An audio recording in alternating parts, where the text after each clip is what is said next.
Listen to me, said the demon, as he placed his hand upon my head. The region of which I speak is a dreary region in Libya, by the borders of the river Zaire, and there is no quiet there, nor silence. The waters of the river have a saffron and sickly hue, and they flow not onwards to the sea, but palpitate forever and forever beneath the red eye of the sun with a tumultuous and convulsive motion. For many miles on either side of the river's oozy bed is a pale desert of gigantic water-lilies. They sigh one into the other in that solitude, and stretch towards the heaven their long and ghastly necks, and nod to and fro their everlasting heads. And there is an indistinct murmur which cometh out from among them, like the rushing of the subterrene water, and they sigh one into the other. But there is a boundary to their realm, the boundary of the dark, horrible, lofty forest. There, like the waves about the Hebrides, the low underwood is agitated continually, but there is no wind throughout the heaven, and the tall primeval trees rock eternally hither and thither with a crashing sound. And from the high summits, one by one, drop everlasting dews, and the roots, strange, poisonous flowers, lie writhing in perturbed slumber. And overhead, with a rustling and loud noise, the grey clouds rush westwardly forever, until they roll, a cataract, over the fiery wall of the horizon. But there is no wind throughout the heaven, and by the shores of the river Zaire there is neither quiet nor silence. It was night, and the rain fell, and falling it was rain, but having fallen it was blood. And I stood in the morass among the tall, and the rain fell upon my head, and the lilies sighed one into the other in the solemnity of their desolation.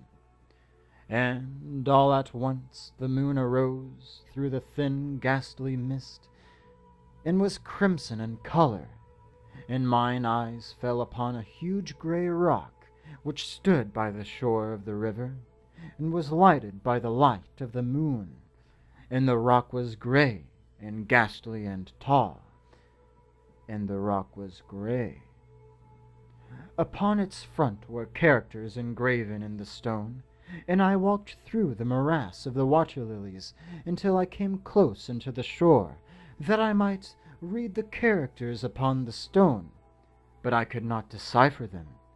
And I was going back into the morass, when the moon shone with a fuller red, and I turned and looked again upon the rock, and upon its characters, and the characters were desolation.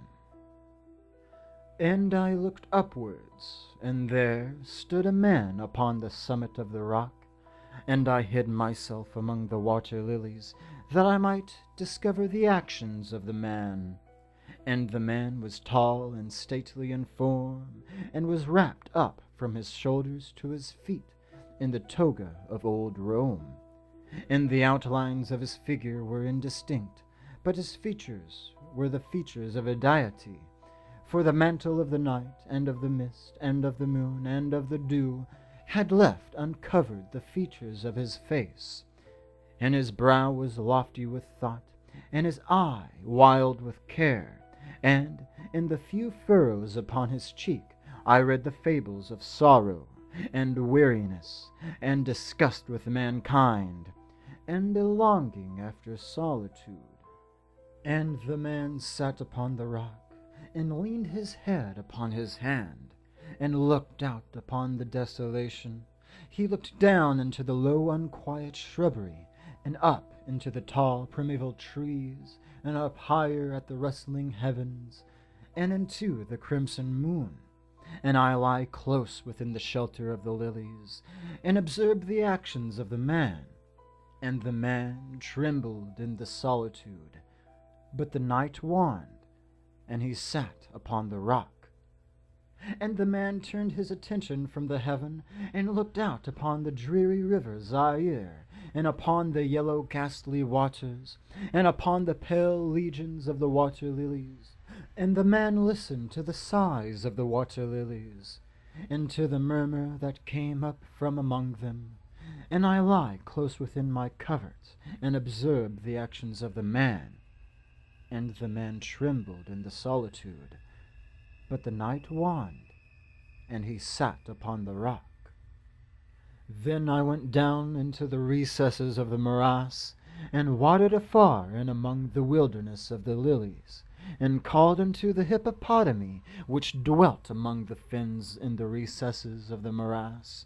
And the hippopotami heard my call, and came with a behemoth unto the foot of the rock, and roared loudly and fearfully beneath the moon. And I lay close within my covert, and observed the actions of the man. And the man trembled in the solitude. But the night waned, and he sat upon the rock. Then I cursed the elements with the curse of tumult, and a frightful tempest gathered in the heaven where before there had been no wind, and the heaven became livid with the violence of the tempest, and the rain beat upon the head of the man, and the floods of the river came down, and the river was tormented into foam, and the water lilies shrieked within their beds, and the forest crumbled before the wind, and the thunder rolled, and the lightning fell, and the rock rocked to its foundation. And I lie close within my covert, and observed the actions of the man. And the man trembled in the solitude. But the night waned, and he sat upon the rock. Then I grew angry and cursed with the curse of silence, the river and the lilies and the wind and the forest and the heaven and the thunder and the sighs of the water lilies. And they became accursed and were still, and the moon ceased to totter up its pathway to heaven, and the thunder died away, and the lightning did not flash, and the clouds hung motionless, and the waters sunk to their level and remained, and the trees ceased to rock, and the water lilies sighed no more, and the murmur was heard no longer from among them, nor any shadow of sound throughout the vast illimitable desert. And I looked upon the characters of the rock, and they were changed, and the characters were silence. And mine eyes fell upon the countenance of the man, and his countenance was wan with terror, and hurriedly he raised his head from his hand, and stood forth upon the rock and listened. But there was no voice throughout the vast illimitable desert, and the characters upon the rock were silent. And the man shuddered, and turned his face away, and fled afar off in haste, so that I beheld him no more. Now, there are fine tales in the volumes of the Magi, in the iron-bound melancholy volumes of the Magi. Therein, I say, are glorious histories of the heaven, and of the earth, and of the mighty sea, and of the genii that overruled the sea, and the earth, and the lofty heaven. There was much lore to in the sayings which were said by the Sibyls, and holy things were heard of old by the dim leaves that trembled around Dodona. But, as Allah liveth, that fable which the demon told me as he sat by my side in the shadow of the tomb, I hold to be the most wonderful of all.